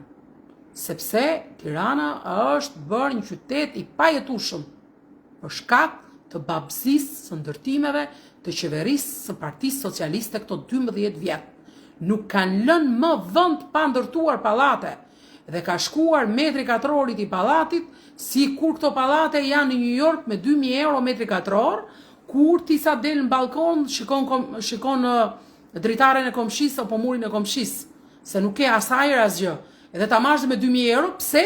Se e ka monopol këta që të fitojnë këta që ndërtojnë, se dhe këta që ndërtojnë 23% ja marrin këta të pushtetit që t'u japin lejen e ndërtimit. Nuk kanë asnjë planifikim, ne duam ta zgjerojmë qytetin në ndërtim, jo në ndërtimin e gratë-çelave, por në lagjet të banura 2-3 siç ka gjithë bota. Ka kodra rreth Tiranës, Durrësit e tjerë që ti bën planimetri 500-1000 metër, 1000 metër çdo ishte më e mira, që ai të kishte edhe baçë parë dhe kopsht mbas, sepse kopshi është shumë i rëndësishëm në mbajtjen e ekonomisë familjare, po një pjesë nuk e kuptojnë, e kanë dhe nuk mbjellin aty një qep e një presh. Çuditem se po të kisha vetë do punoja aty, po nuk e di, e keni marrë lehtë. Shkosh fshat e mos gjesh një vezë pule. Nuk e di. Apo mos kesh i pemë mjell, nuk e di. Prandaj jemi këtu për ta ndryshuar këtë vend dhe ky vend ndryshohet sepse dora që duhet ta drejtoj duhet jetë që ta doj, dakor? Siç bën ti për fëmijën, ashtu do të bëj një politikan për qytetarët e vet. Pra të njëjtin gjë. Dhe prandaj duhen patjetër edhe masa, po të cilat këta që janë nuk i marrin dot. Jeni të sigurt asnjëri as tjetri. Jemi në të njëjtën situatë, këto nuk e kuptojnë thelbin as të ekonomisë, as të politikës, as të politikës jashtme, as të financës, fatkeqësisht ne nuk kemi pas meritokrat të kryet shtetit, dhe për këtë arsye jemi këtu. Ivani thot 3500 euro në Vlorë metri katror, po sigurisht në Florida dhe në Kalifornia. E kupton? Sepse ato duan të xhvasin parat që vijnë nga emigracioni dhe parat që vijnë nga lekët e pista. Kaq, duan të çfasin. Mirë, po këto e kanë bërë të pabanueshëm, ne si do ta zgjidhim këtë? E dini si do ta zgjidhim? Nuk pyesin fare për ndërtuesit. Ne këtyre lejmë mo kështu su japim, jo. Thithen përpjet. O të bëjmë plan për siç janë gjithë bota për ndërtimin, por më kështu planet bëj pallate këto, jo. S'ka. Ne do ta zgjidhim me këtë gjë. Shteti do të marrë një kompani të ndërtimit vetën. Mund të lëri shteti qytetarët e vet se duan këto të fitojnë para. Të lënë urinin për jashtë, pas treguar të mikin Gjermani se do të fitojnë 5 biznesmen, bëhen miliardierë dhe t'i lënë lek në Dubai. Po jo, më zotëri, ne kemi rëndësi radh parë do të shikojmë qytetarët që janë vërtet në nevojë në këtë rast. Qytetarët në Shqipëri për strehimin janë nevojë, sidomos rinia. Nuk mund ta marrë rinia 200.000 euro, 300.000 euro një apartament. Atëherë ne do bëjmë këtë gjë. Apartamentet kemi thënë do t'i ndërtojnë një kompani shtetërore, në tokë shtetërore, në më shumë se 3-4 kate, banim, dhe do të jepen qitë shifteve të reja, apo dhe nënave të reja që janë vetëm, apo shtresave në nevojë me kosto, vetëm me kosto, fitimi zero. Edhe nëse nuk ka, do i marri kredi nga shteti, do laja të kredin si formë qeraje, por me fitim shtetit zero, nuk jep kamat shteti popullit vetë. Pik. Asnjë lloj kamate. Kamata nuk pranohet nga Zoti, edhe jo mo ta bëj shteti. Kështu që kjo është politika që unë them duhet ndjekur për strehimi. Këtu le të bëjmë bizneset, kush ka para le të shkojë blej vilën atje 400-500 euro, por ai që nuk ka dhe fillon jetën e vet në fillim, duhet ndihmuar se ai patjetër i do me një fëmijë të vogël 2 dhoma kuzhinë, të jetoj, paktën normal. Kështu që ti marrësh 2 dhoma kuzhinë në Tiranë, do 150.000 euro. Si merr dot, edhe ndimash në një furrik ku e ke edhe banjon pa derë, pa shumë pa dritare. Përshëndetje dhe juve të Cakranit, ju përshëndesim, Cakrani është zonë e bukur. Gjithë Mallakastra është e bukur. Atëherë, ka ndonjëri në një pyetje, në një sugjerim në lidhje me ose në një ndihmë, kush do të më shkruajë në inbox, edhe kush do që të na ndihmojë çik financiarisht për fushatën. Unë s'kam kërkuar ndonjëherë edhe s'jam kështu agresive për këto punë. Janë të tjerët shumë të zotët, po unë s'jam kështu. Të në shkruajnë në inbox që t'i çojmë atë llogarinë bankare dhe sa të keni mundësi na ndihmoni, thjesht për naftë, për këto sallat e për këto aktivitetet, sepse duan para se ndryshe nuk bëhen. Po, punësimi është primar në Shqipërinë, por pa u ngritur biznesi nuk ngrihet punësimi. Domethënë nuk ulet punësimi. Punësimi është i lidhur pikërisht me zhvillimin ekonomik. Pik. Dhe është e vetmja politikë që thamë është shteti ndihmoj në krijimin në rritjen ekonomike. Është rritje ekonomike pa ndihmë të shtetit, harrojeni. Kush ju thot, ju gënjen. Jam pralla me mret. S'ka është e ashpër tregu ndërkombëtar sot. Ti si biznes vet nuk çandot. Ku çandot ti në tregun në New York edhe në Londër, ti si individ. Po qa flet më të janë super specializuar, e njohin shumë mirë, pa ndërhyrë shteti, nuk bën dot gjëti. Kur flas shteti, nuk flas shteti, unë flas për ekspert finance, ekspert ekonomie, të cilat duhet i marrësh ti me qëllim të njohin tregun botror, njohin edhe të negociojnë në tregun botror për biznesin vendas. Do ta bëjmë këtë neve. Ky është politika numër 1 që ne do ndjekim. Pa këtë nuk ka Shqipëri të zhvilluar, harrojeni. Asnjëri nga këta nuk e ka plan program këtë gjë. Se këto nuk e kuptojnë. Dhe këto e dim pushteti, po nuk e kuptojnë çfarë përgjegjësi është, se shumë e lehtë është, ja e more pushtetin, po pastaj si do dalësh ti para qytetarëve to? Si? Kur ti nuk ke 5 pika programit qartë, si do ngrej unë ekonominë? Do ul, e di çfarë thon këta, do ul këtë, do heq të taksën, do bëj këtë taksën, do ul këtë, do shkoj andej, prava me mbret. Ore, dakord. Unë po them që nëse them 100 euro pensionistët do të ngrihet më njëherë pensioni, kjo është e padiskutueshme që në vit parë më njëherë, sepse unë kam bërë llogaritë se ku do dalin parat për ato. Do dalin e ti, nuk e them kot. Nëse këto premtojnë pralla me mbret, pa bër ku do t'i gjesh ti këto para, se duhet rritet ekonomia patjetër, më brenda 5 vjeçarit parë ti duhet hapësh një numër të caktuar biznesesh, një vëllim të caktuar industrial, një vëllim të caktuar të tregtisë etj etj. Të bësh ca llogari ndryshe e flet kot.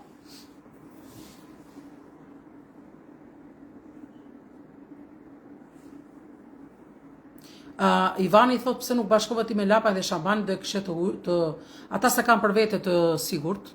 Unë e kam më të sigurt se unë jam listë mbyllur, ata do votojnë tërë listë hapur, ta dish ti, dhe kanë aq të vështirë sa ti nuk e mendon dot. Sepse do të duhet pastaj edhe procesi që të bëj dorëheqje ata që janë listë mbyllur, dhe do u duhet një vit aventur pafund. Dhe tjetra është se nuk u duroj unë pastaj juve, jo ky Sorrës, jo ky i Laraskës, jo ky i Ramës, jo ky i Veliajt, unë pak nuk jam asnjë nga këta, nuk ka njëri çat më akuzoj për asgjë. Pik. Kështu që sa të filloni ju ciu më mirë rri vetëm unë dhe jam okay.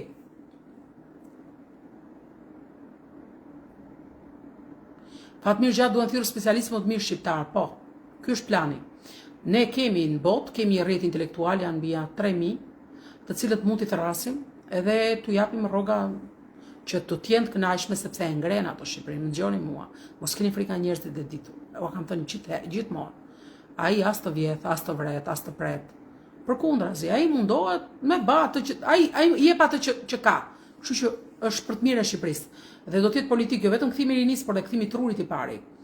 Duan të kthehen, më besoni, shumica atyre duan të kthehen. Një pjesë kam kontakt me to. Po thon me kët kthehemi o Elen, thot me ka, më thuaj. Kush do të di për ne? Kush? Edhe kush? Nuk i duan. Partit nuk i duan njërë. Pik, unë i du për vetët e mua të vinë kush doj. S'kam asnjë problem, dera është e hapur. Nuk kam unë gjëra mendje masie, po mori ky mua atë, po që i Zoti ai dhe të arri të krijojë atë emër, reputacion, besueshmëri popull, bravo i qoftë. Po së shkollaj do ja 10-20 vjet ta bësh këtë gjë. Kur do kaloni kemi për ndoshta o të shtunën o të dielën do jemi në Korçë dhe po Gradec. Kështu që do t'jemi dhe hajdeni, na takoni. Korçarët janë njerëz kulturuar, qytetruar. Mua më pëlqen, isha në Vlorë kësaj radhe dhe fatikisht nuk është se bëm ndonjë njoftim shumë të madh, isha një takim më shumë privat. Edhe u kënaqa shumë ato njerëz atje, se ishin edhe një pjesë të tyre që janë të moshës tretë, që dhe janë shumë kështu, domethënë unë vetëm 5 metra kam bërë me këmbë aty dhe pse isha me syze njohun gjithë njerëzit, dhe fatikisht shumë të sjellshëm, shumë të mirë. Kjo më bëri shumë përshtypje, kisha edhe ca nga kanina. Dhe më thanë që shiko, se nuk ka Vlora familje më të madhe, më të lartë dhe më të vjetër se qeni ju. Po the Kocaqta, ka thënë familja me vjetër në Vlorë. Dhe fati kisha ato kaninjotit e dinë sepse ka vende që mban mbi Kocaqin kanin. Kisha Kocaqit, Shashica mban gropa e Kocaqit, gjithë zona aty. Edhe u kënaqa në fakt që u takova dhe është zonë vërtet që kanë nxjerrë njerëz shumë të mëdhenj nga historia, sepse në Vlora është krijuar më pas si qytet, ka qenë Kanina një herë pastaj Vlora. Dhe unë jam shumë krenare që familja ime rrjedh nga familja më e vjetër që ka pas Kanina, që është që nga koha e Bizantit edhe më përpara. Po në Fier do të bëjmë një, se po presim të vi Milja nga Amerika. Ne në Fier do ta bëjmë nga data 3-4 maj, pra një javë përpara se të mbaroj fushata, se duam ta bëjmë çik të madh dhe në Fier, se unë jam lindur Fier, e kam pikë të dobët. Populli i Fierit është shumë i mirë, punëtor, nallë të tyre, lëre ça thona ndej, njerëzit mikpritur, nuk e di. Po pra nuk i duan sepse këto kanë hall të sundojnë ju. Këto nuk duan të qeverisin ju, duan të sundojnë, pik. Dhe prandaj si duan njerëz si puna ime, unë nuk kam këtë qëllim, fare. Kocaqi thot ka edhe nga Korsha dhe janë nga Voskopaja, po Kocaqi ka kudo, fatikisht. Ndoshta do të jetë një mbiemër për shkakun që ka simbolizuar diçka, se ka shumë kuptime, por nuk jam marrë me këto. Edhe Kolokotroni, maman e ka me mbiemër Kocaqi. Dhe janë arbëresh. Edhe ata të Greqisë në shajnë edhe. Termocentrali Roskovec, po, në qoftë se e merr pushtetin Edi Rama, mu në mes të Roskovecit keni termocentralin e Greqisë. Ti vëri flakën komplet Fierit. Kështu që mos u mërzisni se votoni atje, pikërisht ajo që ka hedhë firmën për ndërtuar termocentralin, ka vënë veten të parën Fier dhe ju të Fierit, ju të mit, duhet i jepni një datë ka se Parti Socialiste në Fier, që ka vënë dhe ato ballukun aty, që ta mbaj mend sa tjetë. Ta mbaj mend, kur u vinë u thon votoni, mirë, dakord. Hiç fare. Shqipëria duhet kaloj zgjedhjet parakoshme. Nuk duhen lejuar këta të fitojë asnjëri. Rama jo njërë, që të humbin me qëllim që mos të kenë mundësi. Dhe kushdo që do bëj një koalicion nga partitë e reja, pikërisht me politikën e vjetër, pasandaj ai tregon shumë qartë se kush është dhe do ndahen pastaj. Kush janë ata të vërtetë që duan dhe kush nuk janë. Nuk bëhet kompromis më me Ramën. Pik. Vjen keq te Partia Socialiste mund të ketë. Mund të ketë njerëz. Edhe Berisha nuk po diskutoj. Nuk më duket njëri që nuk merresh vesh me ta. Por ama duhet i lindë vendin të tjerëve atje brenda partisë. E di që ata nuk kishin emër, reputacion, mos ja hedhi fajin Lulit, se kam dëgju këto. Nuk ka faj Luli, aq vot ka PD-ja. Nuk ka marr kurrë 51% votave. Prandaj mos qani kot. 60 deputet nuk i merr përse janë ajo PD-ja nuk të zgjedhë. Kurrë. Dhe mos ja hidhni kot. Aq diti, aq bëri. Do ta shihni tani, do ta merrni vesh. Kështu. Mirë, atëherë sa është kjo orë?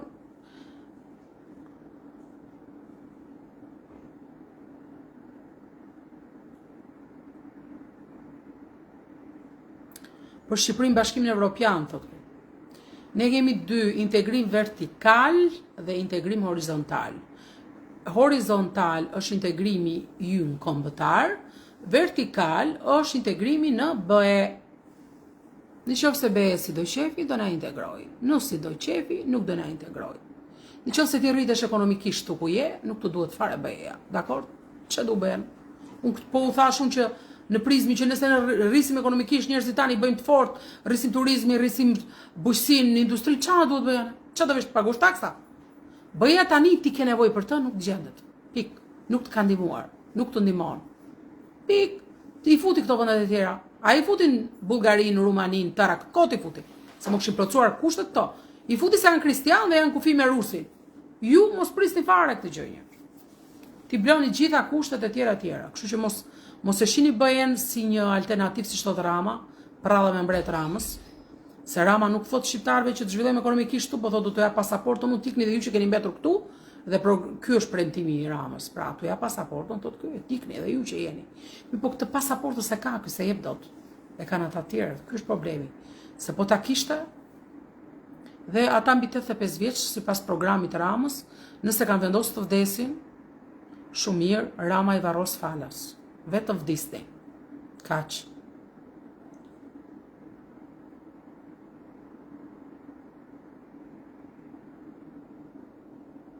Jemi thot nga Peloponezi zeshaj, po, sepse jo se jeni nga Peloponezi, po se Peloponezi i Greqisë ka ADN-n të njëjtë me Kosovën. Dakor, Arvanitët e Peloponezit të Greqisë kanë një ADN kaq të afërt me Kosovën sa se kanë as me Shqipërinë. Kështu që për këtë arsye është ajo që u kam thënë nga historia, nuk u kam gënjyer unë për asgjë. ADN-ja që bën ju a tregon. Të gjithëve grek dilin nga ADN-ja. Jo grek këtam, grek antik. Ajo ADN që dilni ju grek është për grek të antik, jo për këta modernit. Këta modernët janë 70% arbëresht tonët, edhe janë 30-40% janë të ardhur në 123. Është fatkeqësia më e madhe që ka ndodhur kombit shqiptar. Që unë e di mirë dhe më dhem shumë, por nuk kam ç'a të bëj. Edhe një nga arsyet e fatkeqësisë jemi dhe vetë na. Dhe vazhdojmë të jemi dhe vetë. Jemi e keqa më e madhe e vetës, jemi vetë në shqiptarët. Pik, gënjemi pas mashtrusve, bredhim pas aventurierëve, a di themi bravo të qofti i Zoti atit që të vjedh ty dhe shtetin, edhe këtë të raktoha se edhe këto nuk janë normale. Duhet shumë kujdes në mentalitetin që kemi, duhet me ndryshu. Drita nuk bëj parashikime unë se votën e ka populli, dakor? Që parashikim bëj unë, kur unë jam për herë parë në votim. Por unë po them duke e ditur që ju njerëzit kanë vlerësim pozitiv për mua, sa unë nuk është se kam bërë ndonjë gjë kundër Shqipërisë që njerëzit mos ta kenë, ata priren që mos më nxjerrni mua as në sondazhe, as në të gjitha, me qëllim që ju të më harroni mua, të më injoroni, që nuk ekzistoj sepse kjo nuk u intereson atyre. Unë nuk besoj se ju më harroni mua se kemi vite bashkë, por nuk di që të kem pas ndonjë marrëdhënie të më ketë harruar do kush, po kam hasë u gënjeni për momentin, kjo është çështja. Mos u gënjeni të paktën.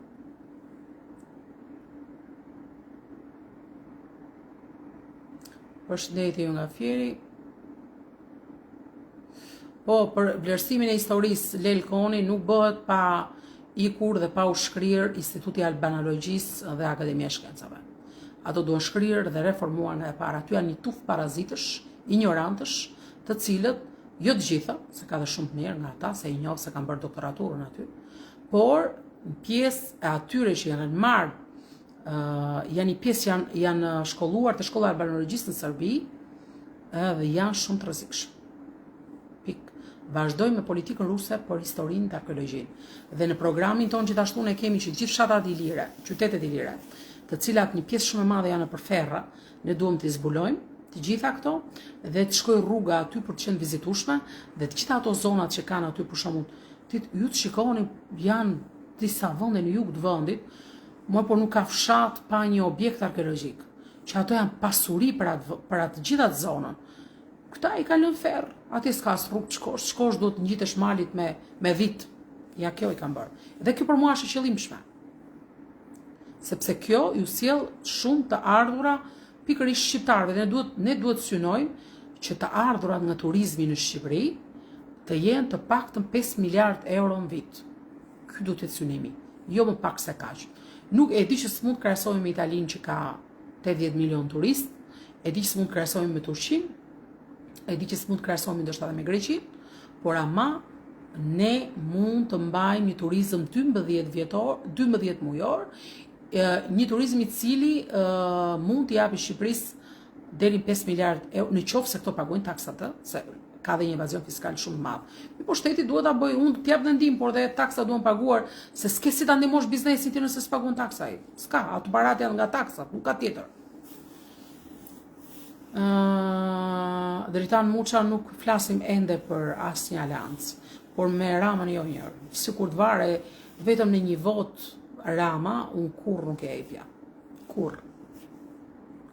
Një tjetrit PS-s është tjetër gjë, po prap i grupit Ramës apo Ramës jo. Rama nuk ka lënë PS Rama, se gjithë kupola PS-s nuk ka lidhje fare me Partinë Socialiste. Pik. Ato kapën partin, u hodhën nga jashtë, brenda partisë, kishin strukturat gati, militantët gati, votuesit gati, vetëm se ndryshoi kupola. Pik. Kupolën e kapën agjenturat e huajat. Si të PS-s, madje edhe të PD-s, edhe të këtyre partive të tjera. Pik, kjo është e vërteta. Ju bëni si doni, e kuptoni se kuptoni këtë gjë, kam çfarë të them. Partia Socialiste nuk është më ajo që ka qenë. Pik, nuk ka lidhje fare me Partinë Socialiste të Fatos Nanos. Pik. Këta të kishin si kuçerekun e mendjes Fatos Nanos, nuk e kanë pasur. Ai mund të ketë pas Bixhoxhi, ç'as ka bodhe ai, por pak të mvuri ca baza në ekonomi, kupton fare nga ekonomia ky tjetri, fare, hiç. Ky vetëm Gradacela ditë bëj, edhe leje ndërtimi. Pra, një përgjigje duam, nëse unë do votoj, dua edhe një ide, sepse voton, do ta jap. Po Dritan Muça, sepse nëse ti më ke ndjekur mua, unë i bie që ti them tëra nga e para e punës, po të them që nëse do më votosh, unë nuk të sheh skur interesat e tua, do mbroj Shqipërinë dhe shqiptarët për çdo interes që kanë, do të zhvillojmë ekonominë, arsimin dhe sigurinë. Dhe i kemi në pika të tilla këto që i bie unë të rritrahuar vetëm të shpjegoj. Por na ndiq gjithmonë dhe do ta kesh këtu. Po, mirë, dakor, faleminderit shumë. Unë nuk e di sa vajti tani ora, po pas ka shkuar 10:01 çarek. Nëse ka ndonjë pyetje përpara se unë me ik, jeni shumë të mirë, faleminderit shumë. Edhe në lidhje me punën e SPAK-ut, doja të thoja që ne mbështesim ato, pavarësisht se kemi rezerva për mënyrën si ka funksionuar, sepse duhet kishte punuar më shpejt dhe më mirë. Shpresojmë që ta përfundoj. Edhe jemi zero tolerancë për krimin, korrupsionin, vjedhjen masive të pronës publike, vjedhjen e buxhetit shtetit, të gjitha këto ka tolerancën zero. Të pak nga mua e kanë zero një. Zero. Nuk ka. Zero. Deri tani që kanë bërë, unë jam tani që administroj këtë parti që s'ka dhe fonde, dhe jam e gatshme që ta nxjerr nga portofoli im vetëm për mos më e marr atë që duhet paguar. Vetëm që të kursej. Dhe jo më të lështi shtetin në duar banditësh të shqyjnë para tuaja, të harrojnë. Me mua jo njerë. Korrupsioni e ka emrin këta meshkujt që keni këtu në politikë, s'ka lidhje fare. Jo, ka dhe femër, pa tjetër, keni femër të korruptuara në gjysmën qeverisë keni, por i komandojnë këta. Kjo është çështja. Kështu që duhet me patjetër, sepse korrupsioni në Shqipëri është bërë një gangrenë e cila nuk ka, kudo që të shkosh vetëm do të japsh lek, nuk bën punë pa lekësh. Pik. Askund. Nuk mbaron dot punë në asnjë vend pa para. Që ka lidhje me shtetin flas. Përsa me privatin pas është tjetër gjë, ke detyrim për ta paguar. Në lidhje me ndarjen, më bëri shumë përshtypje kjo deklarata e Ramës atje në Dibër. Bëj që ma kujtove, por si më thot ky, sa mora vesh një grua ishte e divorcuar, unë thash kjo është për ne mere. Ore, a i dini sa rëndë është thot kryeministri një vendit që gratë të nxisi divorcin të gratë, është shumë e rëndë. Ore, divorci është i dhimbshëm edhe ata që e kanë bërë, nuk e kanë bërë sepse duan ta bëjnë nga qefi. Divorcet në 98% vijnë nga halli. Mos i shani tjerë se nuk ja dini hallin tjetër si e ka. Dhe ti tani kur e nxit këtë të divorcohet, se qeveria i do gratë divorcuara dhe burrat janë qyrykur, atëherë ç'do të thënë kjo? Kjo do të thënë që ju burrat qyryk emigroni ande jashtë, ne mbajmë këto gratë tuaja këtu brenda, këto gratë i përdorim ne si dum, edhe po dëshëm burru, bjem ata të Afrikës që i bje Meloni dhe i bje Anglia dhe i kemi rregull gjërat. E kuptoni ju politikën atë, apo s'e kuptoni? Prandaj lufta është ndaj mashkut, e kam thënë në Shqipëri, dhe ju meshkut do të dini zotëve të tuaj. Ju keni dalë zot në histori, tullni botën, vjen puna, ulon një ram këtu që u bën çfarë doj me ju. E di që ka halla emigracioni, më the tash, po keni edhe ju të emigracionit keni bleni detyrime ndaj Shqipërisë. Se është vendi juaj, ju duhet mendoni për të kthy këtu. Se do vi një moment në pleqëri që do ta ndjeni këtë gjë. Mos pa ndeni se do merrni pensionin dhe do doni të rrini andej, këtu do vini prap. Por kur të vish këtu kur s'ke të sigurt shëndetësinë apo ekonominë etj etj, patjetër që është e pasigurt.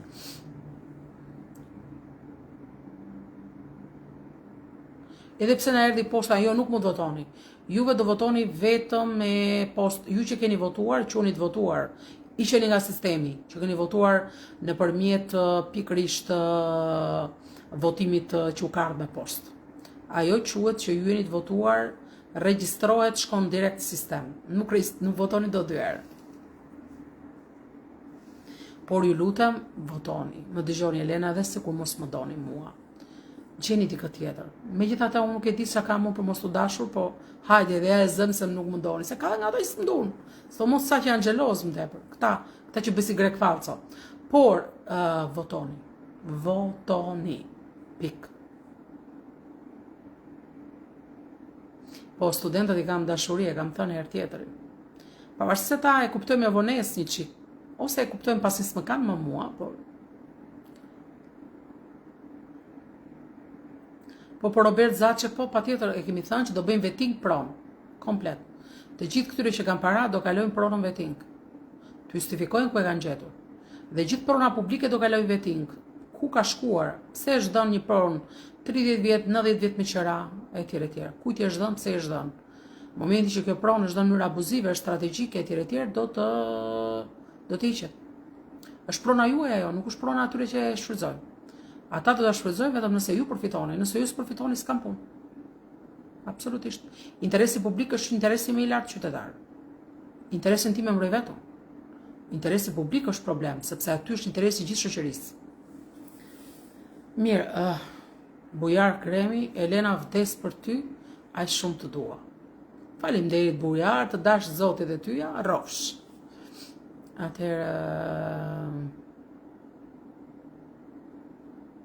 faleminderit. Mirë, u mendoj që ta mbyll, besoj me që është pushim nesër, unë nuk futa sot që është ditë e diel. Do ta shikojmë që të dielave të jem prap në live, edhe herës tjetër, do bëj ca video të shkurtra në lidhje me programin, do t'i shpërndaj dhe na mbështesni kudo ku vini për qytete dhe merrni vesh, hajdeni na takoni.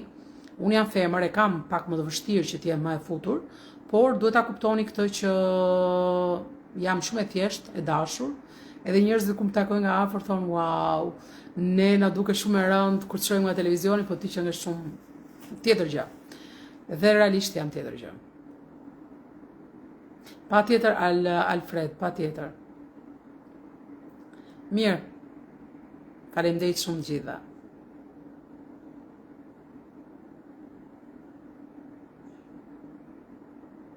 Lumturi, faleminderit. Të gjithë faleminderit, votoni 7-ën AKSH-n, votoni me qëllim që të paktën të shkputim vendin nga ky tranzicion dhe të çajmë këtë sistemin një herë. Ndoshta shumë shpejt mund të ketë zgjedhje të tjera të parakoshme, por nëse ju votoni kundër këtyre, mund të çohet përsëri në zgjedhje dhe të qartësohet pozita që të krijohet nesër një qeveri e cila duhet me patjetër të synoj mirëqenien e njerëzve dhe jo të politikanëve. Unë Erion Qosta jam numri 7 flet në votimit AKSH. Nuk kam lidhje me Partinë Socialiste fare. Mirë.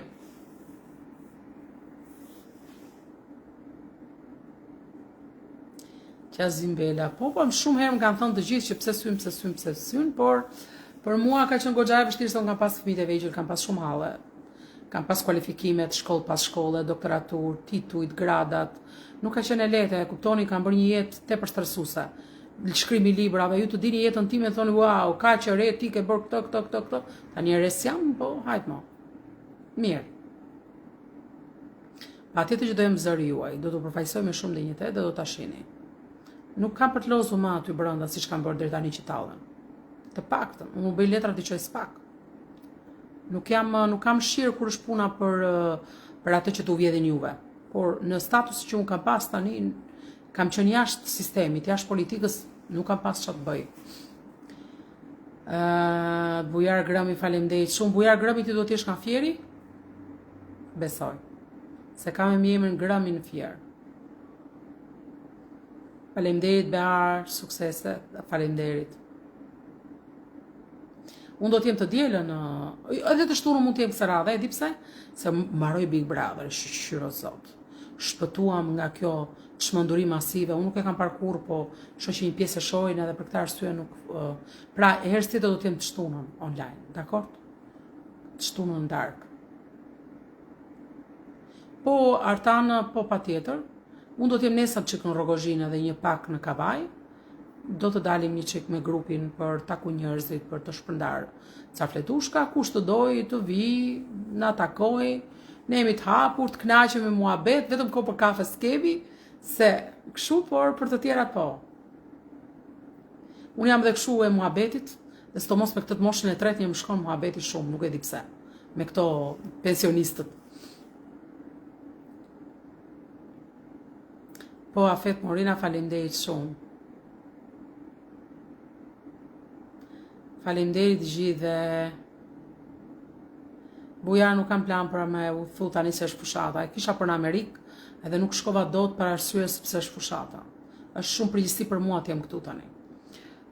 Dhe tjetra është udhëtimet që bëj partitë e tjera kanë para, ne nuk kemi mundësi të mëdha financiare, se duhet keni këto të qeverisë vjedhin shtetin, këto të opozitës edhe këto bashkëpunojnë çik me qeverinë, dhe këta të tjerët pastaj se nga i gjen një perëndi e di, nuk di që. Në Pogradec, po patjetër në Pogradec do të jemi ndoshta në fundjavë. Toni Koçiaj, përshëndes, faleminderit. Mirë djema, shumë faleminderit gjithëve, faleminderit që më ndoqët, edhe do të jemi në kontakt për çdo gjë. Ju dua shumë, ju uroj një javë të bukur dhe uroj më të mirën për ju. Dhe të gjithë ata që festoni sot, gëzuar Pashkët, si besimtarve ortodoks edhe besimtarve katolik, Zoti është dashuri, Zoti është i njëjtë dhe i përbashkët për gjithë njerëzimin, Zoti është i përbashkët si i muslimanëve dhe i kristianëve, nuk duhet zihemi të bëhem xheloz për Zotin, sepse ai na do të gjithëve dhe nuk do të marrim ca role të cilat nuk na takojnë, nuk do të bëjmë llafe për një tjetër për punë fesh, sepse ne nuk kemi as kushi për të definuar çfarë është e drejtë dhe e gabuar, ai sa mundemi e bëjmë, por për disa gjëra Zoti i di këto më mirë. Kështu që ne njerëzve mendoj se e kemi të fituar parajsën në moment që sillemi mirë edhe bëjmë gjëra të mira. Kjo është. Kështu që faleminderit shumë që më ndoqët, votoni numri 7 AKSH-n, sidomos ju të diasporës na mbështesin se kemi nevojë për ju. Dhe pasandaj edhe të gjithë ju që do të vini në Shqipëri, dhe një pjesë e migrantëve i them që të vinë në 11, këto që janë Greqisë dhe Italisë afër, sepse vendosen fatet e Shqipërisë. Kështu që hajdeni, mos e lini këtë vend jetim, ky vend ka nevojë për ju, e dini që keni punë, e dini bileta, ekonomia, shumë, bëni kaq sakrificë për Shqipërinë. Bëni, mundoni që me qëllim ta ndryshojmë gjithë të politikë. Faleminderit shumë, shumë faleminderit. Natën e mirë gjithëve, mbas e futëm pak TikTok. Faleminderit, natën e mirë.